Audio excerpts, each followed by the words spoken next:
ओम शांति। आज हम सुनेंगे प्यारे बाप दादा की अव्यक्त मुरली। मुरली की डेट है 1/11/1981। मुरली का हेडिंग है सेवा की सफलता की कुंजी। सेवा की सफलता की कुंजी। सदा कृपालु दयालु अव्यक्त बाप दादा अपने ईश्वरीय सेवाधारियों प्रति बोले, आज बाप दादा सर्व बच्चों को किस रूप में देख रहे हैं, अर्थात अपने खुदाई खिदमतकार बच्चों को देख रहे हैं। जो है ही खुदाई खिदमतकार, उनको सदा स्वतः ही खुदा और खिदमत अर्थात बाप और सेवा दोनों साथ साथ याद रहती है। वैसे भी आजकल की दुनिया में कोई किसका कार्य नहीं करता, बस सहयोगी नहीं बनता तो एक दो को कहते हैं भगवान के नाम से यह काम करो, व खुदा के नाम से यह काम करो, क्योंकि समझते ही भगवान के नाम से सहयोग मिल जाएगा और सफलता भी मिल जाएगी। कोई असंभव कार्य व होपलेस बात होती है तो भी यही कहते हैं भगवान का नाम लो तो काम हो जाएगा। इससे क्या सिद्ध होता है? असंभव से संभव, नाउम्मीद से उम्मीदवार कार्य बाप ने आकर किए हैं। तब तो अब तक भी यह कहावत चलती आती है, परंतु आप सब तो है ही खुदाई खिदमतकार, सिर्फ भगवान का नाम लेने वाले नहीं, लेकिन भगवान के साथी बन श्रेष्ठ कार्य करने वाले हैं। तो खुदाई खिदमतकार बच्चों के हर कार्य सफल हुए ही पड़े हैं। खुदाई खिदमतकार के कार्य में कोई असंभव बात नहीं, सब संभव और सहज है। खुदाई खिदमतकार बच्चों को विश्व परिवर्तन का कार्य क्या मुश्किल लगता है? हुआ ही पड़ा है, ऐसे अनुभव होता है ना। सदा यही अनुभव करते हो कि यह तो अनेक बार किया हुआ है, कोई नई बात ही नहीं लगती। होगा नहीं होगा, कैसे होगा, यह क्वेश्चन ही नहीं उठता, क्योंकि बाप के साथी हो। जबकि अब तक सिर्फ भगवान के नाम से ही काम हो जाते, तो साथ में कार्य करने वाले बच्चों का हर कार्य तो सफल हुआ ही पड़ा है। इसलिए बाप दादा बच्चों को सदा सफलता मूर्त कहते हैं। सफलता के सितारे अपने सफलता द्वारा विश्व को रोशन करने वाले तो सदा अपने को ऐसे सफलता मूर्त अनुभव करते हो। अगर चलते चलते कभी असफलता या मुश्किल का अनुभव होता है तो उसका कारण सिर्फ खिदमतकार बन जाते हो। खुदाई खिदमतगार नहीं हो। बाप दादा यहाँ पर बता रहे हैं, यदि हम चलते चलते मुश्किल या असफलता का अनुभव करते तो उसका मुख्य कारण है हम खिदमतगार बन जाते, खुदाई खिदमतगार नहीं। क्यों? क्योंकि बाप दादा कहते खुदा को खिदमत से जुदा कर देते हो, इसलिए अकेले होने के कारण सहज भी मुश्किल हो जाता और सफलता दूर दिखाई देती है। लेकिन नाम ही है खुदाई खिदमतगार, तो कंबाइंड को अलग नहीं करो, लेकिन अलग कर देते हो ना। सदा यह नाम याद रहे तो सेवा में स्वतः ही खुदाई जादू भरा हुआ होगा। सेवा के क्षेत्र में जो भिन्न भिन्न प्रकार के स्वप्रति व सेवा प्रति विघ्न आते हैं, उसका भी कारण सिर्फ यही होता जो स्वयं को सिर्फ सेवाधारी समझते हो। लेकिन ईश्वरीय सेवाधारी सिर्फ सर्विस नहीं, लेकिन गॉडली सर्विस। इसी स्मृति से याद और सेवा स्वतः ही कंबाइंड हो जाती है। याद और सेवा का सदा बैलेंस रहता है।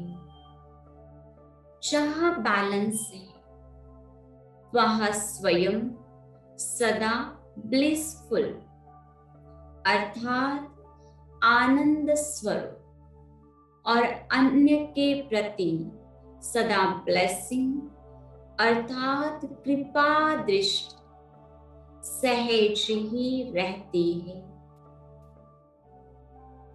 इसके ऊपर कृपा करो, यह सोचने की भी आवश्यकता नहीं।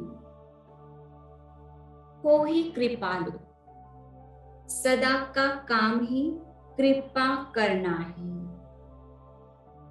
ऐसे अनादि संस्कार स्वरूप हुए हैं। जो विशेष संस्कार होता है वह स्वतः ही कार्य करते रहते हैं,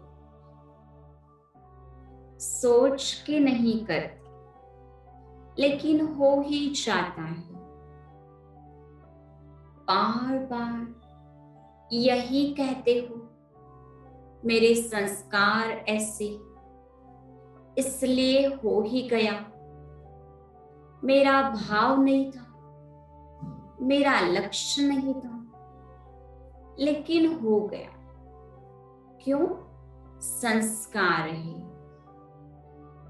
कहते हो ना, ऐसे कई कहते हैं हमने क्रोध नहीं किया, लेकिन मेरे बोलने के संस्कार ही ऐसे हैं। इससे क्या सिद्ध हुआ? अल्पकाल के संस्कार स्वतः ही बोल और कर्म कराते रहते हैं। तो सोचो, अनादि ओरिजिनल संस्कार आप श्रेष्ठ आत्माओं के कौन से सदा संपन्न और सफलता मूर्त, सदा वरदानी और महादानी। तो यह संस्कार स्मृति में रहने से स्वतः ही सर्व के प्रति कृपा दृष्टि रहती है। अल्पकाल के संस्कारों को अनादि संस्कारों से परिवर्तन करो, तो भिन्न भिन्न प्रकार के विघ्न अनादि संस्कार इमर्ज होने से सहज समाप्त हो जाएंगे। बाप दादा को अब तक भी बच्चों की स्व परिवर्तन व विश्व परिवर्तन की सेवा में मेहनत देख सहन नहीं होता। खुदाई खिदमतकार और मेहनत जब नाम से काम निकाल रहे तो आप तो अधिकारी हो। आप लोगों की मेहनत कैसे हो सकती है? फिर छोटी सी गलती करते हो। कौन सी गलती करते हो? कौन सी गलती करते हो? जानते हो? जानते भी अच्छी तरह से हो, फिर क्यों करते हो? मजबूर बन जाते हो। सिर्फ छोटी सी गलती, मेरा संस्कार, मेरा स्वभाव अनादि काल के बजाय मध्यकाल के समझ लेते हो। मध्यकाल के संस्कार स्वभाव को मेरा संस्कार, मेरा स्वभाव समझना, यही गलती है। यह रावण का स्वभाव है, आपका नहीं है। पराई चीज को अपना मानना, यही गलती करते हो।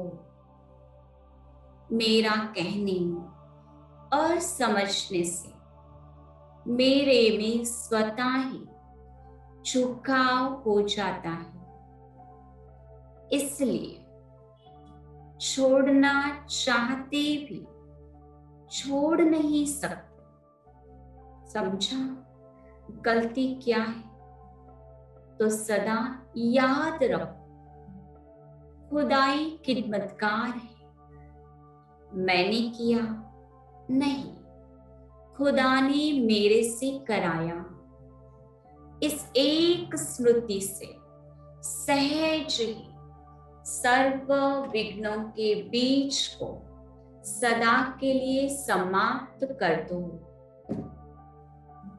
सर्व प्रकार के विघ्नों का बीज 2 शब्दों में है।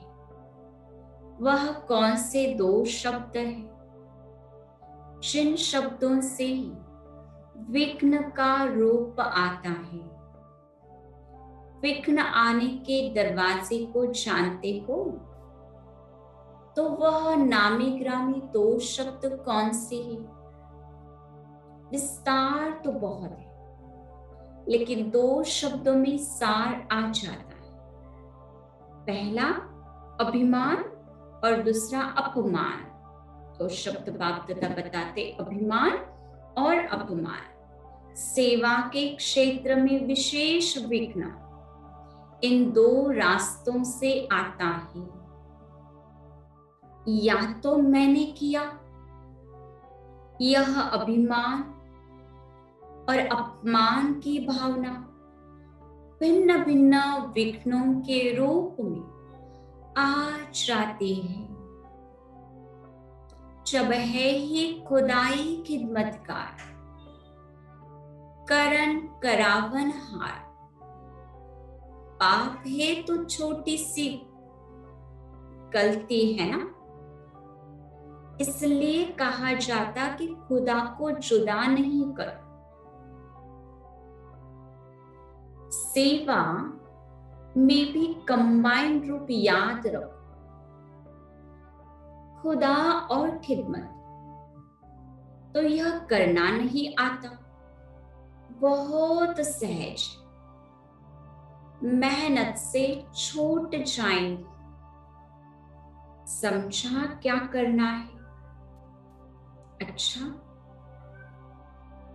ऐसे सदा अनादि संस्कार स्मृति स्वरूप सदा स्वयं को निमित्त मात्र और पाप को करण करावनहार अनुभव करने वाले सदा स्वयं अनादि स्वरूप अर्थात ब्लिसफुल किसी भी प्रकार के विघ्नों के बीज को समाप्त करने में समर्थ आत्माएं ऐसे सदा बाप के साथी ईश्वरीय सेवाधारियों को बाप दादा का याद प्यार और नमस्ते। अब बाप दादा की अदर कुमारों के साथ मुलाकात है। सभी अपने को बाप के स्नेही और सहयोगी श्रेष्ठ आत्माएं समझते हो ना। सदा यह नशा रहता है कि हम श्रेष्ठ आत्माएं हैं, क्योंकि बाप के साथ पाठ बजाने वाली है। सारे चक्र के अंदर इस समय बाप के साथ पाठ बजाने के निमित्त बने हो। ऊंचते ऊंच पाठ बजाने के निमित्त बने हो। ऊंचे ऊंचे भगवान के साथ पाठ बजाने वाली कितनी ऊंची आत्माएं हो गई। लौकिक में भी कोई पद वाले के साथ काम करते हैं, उनको भी कितना नशा रहता है। किसी का पद ऊंचा है और उनके साथ काम करते तो बाप दादा कहते उस आत्मा को कितना नशा रहता है। प्राइम मिनिस्टर के प्राइवेट सेक्रेटरी को भी कितना नशा रहता। तो आप किसके साथ हो? बाप दादा कहते आप किसके साथ हो?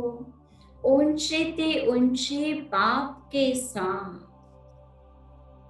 और फिर उसमें भी विशेषता यह है कि एक कल्प के लिए नहीं, अनेक कल्प यह पाठ बजाया है और सदा बजाते ही रहेंगे।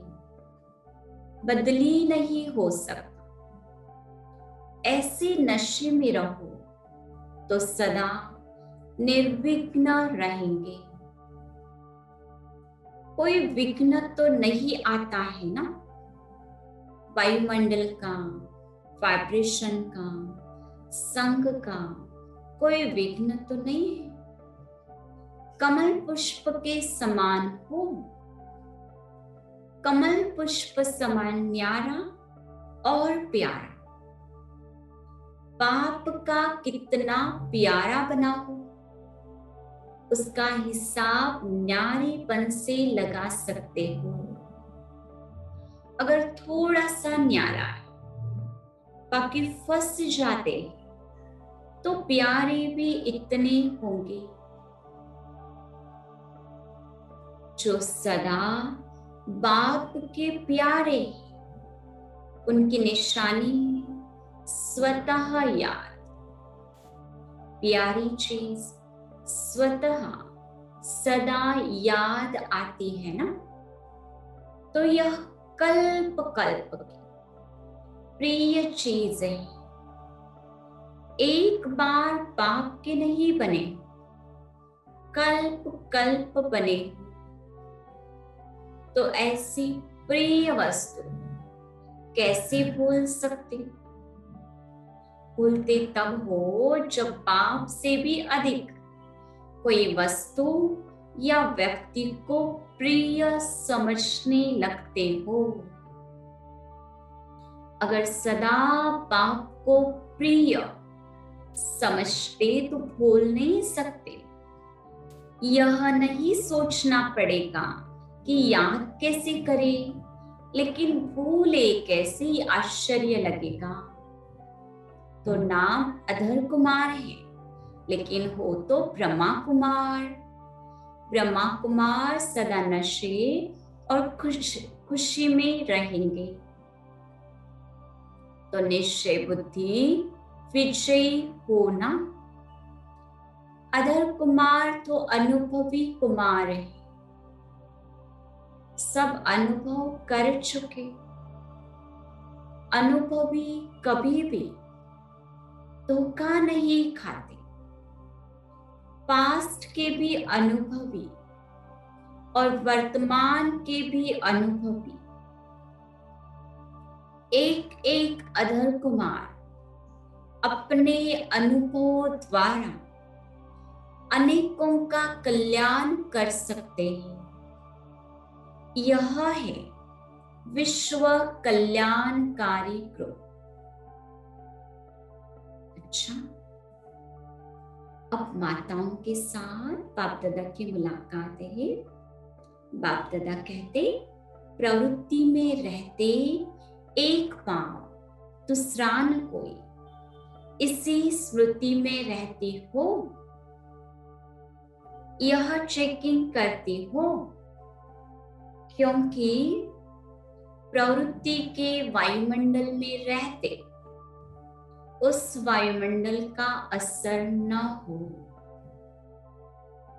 सदा बाप के प्यारे रहे, इसके लिए इसी बात की चेकिंग चाहिए। निमित्त मात्र प्रवृत्ति है, लेकिन बाप की याद में रहना, परिवार की सेवा का कितना भी पाठ बचाना पड़े, लेकिन ट्रस्टी होकर बचाना है। ट्रस्टी होंगे तो नष्ट मोह हो जाएंगे, गृहस्थीपन होगा तो मोह आ जाएगा। पाप याद नहीं आता, मना मोह है। पाप की याद से हर प्रवृत्ति का कार्य भी सहज हो जाएगा, क्योंकि याद से शक्ति मिलती है।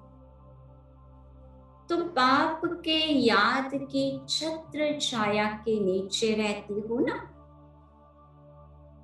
माताओं को विशेष बाप दादा कहते, पाप की याद की छत्र छाया के नीचे रहती हो ना। छत्र छाया के नीचे रहने वाले हर विघ्न से न्यारे होंगे। माताएं तो बाप दादा को अति प्रिय है, क्योंकि माताओं ने बहुत सहन किया है। तो बाप ऐसे बच्चों को सहन करने का फल, सहयोग और स्नेह दे रहे हैं। सदा सुहागवती रहना इस जीवन में कितना श्रेष्ठ सुहाग मिल गया है। जहाँ सुहाग है वहाँ भाग्य तो है ही, इसलिए सदा सुहागवती भव। यूपी और गुजरात जो बाप दादा के सामने बैठा है, बाप दादा उनकी विशेषता सुना रहे। सर्व स्थानों की अपनी अपनी विशेषताएं। यूपी भी कम नहीं तो गुजरात भी कम नहीं। दिल्ली के बाद यूपी निकला, जो आदि में स्थापना के निमित्त बने हैं। उनका भी ड्रामा में विशेष पार्ट है। फिर भी आदि वालों ने डबल लॉटरी तो ली है ना, साकार और निराकार डबल लॉटरी मिली है। यह भी कोई कम पार्ट है क्या? कल्प कल्प के चरित्र में सदा साथ रहने का भी यादगार है। यह भी विशेष भाग्य है। अभी भी बाप दादा अव्यक्त रूप में सब पाठ बजाते हैं, लेकिन साकार तो साकार है। साकार वालों की अपनी विशेषता, इन्हों की फिर अपनी विशेषता है। यह अव्यक्त से साकार का स्नेह खींचने वाले कई हैं जो साकार के साथ रहने वालों से भी अधिक अनुभव अभी करते हैं, तो सब एक दो से आगे है। अच्छा, आज यूपी वालों का चांस है। नदियों के किनारे पर यूपी ज्यादा है। यमुना नदी के किनारे पर राजधानी और रास दिखाते हैं, लेकिन यूपी की पतित पावनी मशहूर है, यानी यूपी को सेवा का स्थान दिखाया है। तो ऐसा कोई यूपी से निकला जरूर जो अनेकों की सेवा के निमित्त बने। ऐसा कोई तैयार हो जाएगा, जैसे अमेरिका से एक से अनेकों की सेवा हो रही है, ऐसे यूपी से भी कोई निकल आएगा जो एक से अनेकों की सेवा हो जाएगी। आवाज तो फैलेगा ना। जब विदेश से आवाज आए तब सब जाग जाएंगे। अभी एकदम बड़ा वीआईपी नहीं निकला है। अभी तक जो वीआईपी निकले हैं उनसे ज्यादा नामी ग्रामी तो वही विदेश का कहेंगे ना, जो प्रैक्टिकल अनेकों को संदेश दिलाने के निमित्त बन रहे हैं। भारत भी आगे जा सकता है, लेकिन अभी की बात है, आखिर जय जयकार तो भारत में ही होनी है ना। विदेश से भी जय जयकार के नारे लगाते लगाते पहुंचेंगे तो भारत में ही ना। उनके मुख से यही निकलेगा, हमारा भारत, भारत में पाप आए। ऐसे नहीं कहेंगे कि यूएन में पाप आए हैं। विदेश इस समय रेस में आगे जा रहा है। अभी की बात है ना। बाबा कहते जय जयकार तो आपके भारत में ही होनी है, हाँ, क्योंकि भारत में भगवान आए हैं। तो बाबा कहते अभी विदेश रेस में आगे है, बट ये अभी की बात है। कल दूसरा भी बदल सकता है। एक दो को देख करके और ही आगे बढ़ेंगे। अभी यूपी का कोई वीआईपी लाओ, पतित पावनी, कोई को पावन करके छू मंत्र करो। गुजरात बुद्धि में नंबर 1 हो गया है। वीआईपीज भी स्टेज पर आ जाएंगे। ऐसे वीआईपीज हो जो बेहद की सेवा करें। गुजरात का गुजरात में किया तो छोटा माइक हो गया। चारों ओर करे उसको कहेंगे बड़ा माइक। तो गुजरात के लिए बाप दादा कहते बड़ा माइक निकाले जो चारों ओर आवाज फैल जाए। तो प्रश्न है, जो संगम पर मास्टर नॉलेजफुल बन जाते उनकी निशानी क्या होगी? जो संगम पर मास्टर नॉलेजफुल बन जाते हैं उनकी निशानी क्या होगी? उत्तर, मास्टर नॉलेजफुल सदा मायाजीत होंगे, क्योंकि वह जानते हैं कि माया किस रूप से और क्यों आती है। माया के आने का मुख्य कारण अपनी कमजोरी है।